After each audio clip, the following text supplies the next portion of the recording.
For Kruger Media's Polity, I'm Tabi Madiba. Joining me today is Clinton Chauke, here to discuss his memoir, Born in Chains.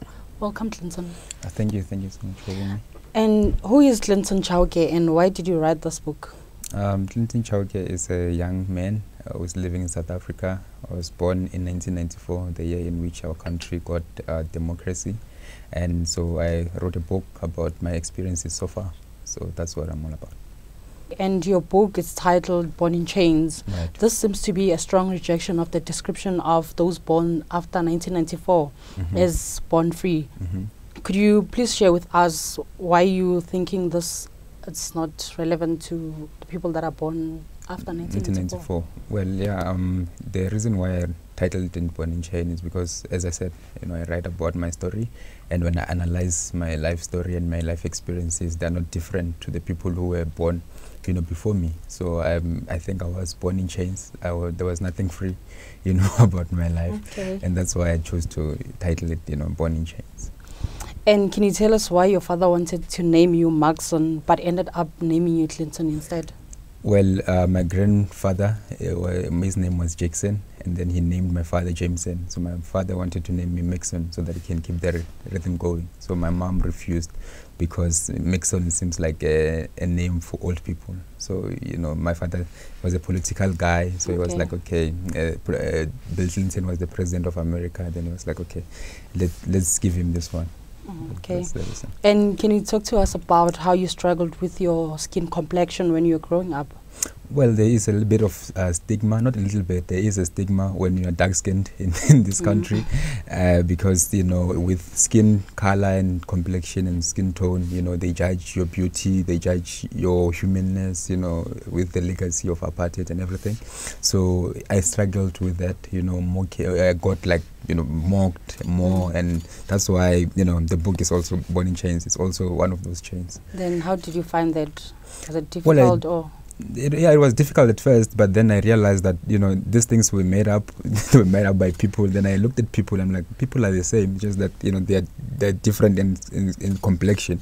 But if you look at if you can be colorblind, we all look the same. So it's just insane. So for me, even now when I still experience that, but I'm like that's just madness. Some people just made it up. So I counteract that. But now I'm fine with it. Okay, can you briefly talk to us about the fire that destroyed your family belongings in Malamulele? Yes, in Bevola village. Yeah. Yes, one night when we were asleep with my sisters, our home was like burnt down. It was one of those head, houses, and even to this day we don't know who, burned their house and why. So it was more of a tragedy, and it was a turning point in my life because from there, then that's where we came back to Gauteng and yeah. Can you tell us how your mother's sacrifices shaped the person you are today? Well, my mother's story is the same as a lot of mothers in the township in South Africa. They work domestic work and they try by all means to give their children the best life that they possibly can.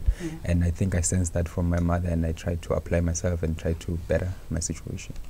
You had a difficult relationship with your parents. Why? It's not really difficult relationship. It was just the way things were. That men are the head of the family, and so in my home things got reversed. My father was not the person who liked to work, so my mother is the one who stepped up, and so obviously with the roles being reversed, there were a lot of quarrels. So I tried to narrate that, but it's part of our stories, as black people, fights, and all families are flawed. I mean, there are always fights in the house, and so I just try to put that out in paper so that people can really say, what, my family is not West after all that, yeah. So.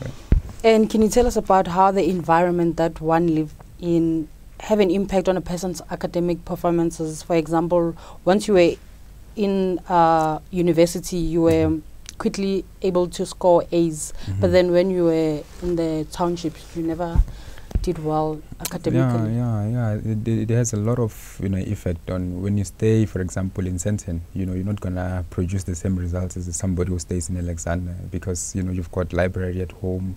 You don't have to do house chores, somebody, you've got like a lady who's doing, you know, your house chores and everything. So all you have to do is focus on your books. So when you are staying in the township or in the shacks, you know, you have to go and get water, you know, you need to clean, you need to babysit sometimes, you need to do all sort of jobs, and you end up not being focused. And also the quality of education in those environments are also different. And talk to us about how you were forced to take a gap year after matric. Well, it was my negligence, but I can't blame it to anyone. You know, when you are in matric, they tell you that you need to apply early for university, and I never, you know, applied early. So, by when the year ends, you know, I didn't have a university, so I was forced to sit at home, you know, to pay the price. So, you know, people need to apply early, and they need to learn to take advices. And you said you studied mining not because you were passionate about it, but for your parents, to help your parents. So how was it? Was it difficult, or was it easy doing something that you're not passionate about? Yeah, it was a bit difficult, but for everything, you know, you tend to fall in love with whatever, even if it's forced marriage. I've never experienced that, but you tend to love the person even in the circumstances. So I also, you know, learned to love mining, but I didn't really like the idea of doing it. But when I analyzed and I looked at the brochures and everything, I realized that this is the job that can actually give me something to live, you know. So I chose to do mining, and I learned to love it, but it's not nice. It's not nice being in the mines. Yeah. In your book, you make statements like white people never regard black people as educated person in any field of study. So do you think it is really helpful or accurate to describe people in stereotypically racial terms? Well, that's how it's not accurate, but I mean, like, there are some things that you need to, when you are battling with inside, you need to find the solution, and sometimes you have to do those sort of things in order to achieve whatever your goal or whatever conflict that you have inside. So in that case, I can say, you know, it's a challenge, by the way. It depends on how you look at it. You know, if a white person hears that, they'll be like, but Clinton, that's wrong, and then they will try to go and, you know, approach the issue in a different way. So I think it can be helpful in that regard. But to answer your question, I don't think it's a nice thing to stereotype. Why did you mention that? You say? Why did you mention that? Because I wanted change in that field. I wanted, you know, people to see each other as people, not, you know, as black or as this. But, you know, it must be judged by your work ethic, not by your skin color. Yeah. And lastly, what advice can you give to young poverty-stricken individuals who are looked down upon, just like the person that was selling the quarters telling you keep on dreaming? Right.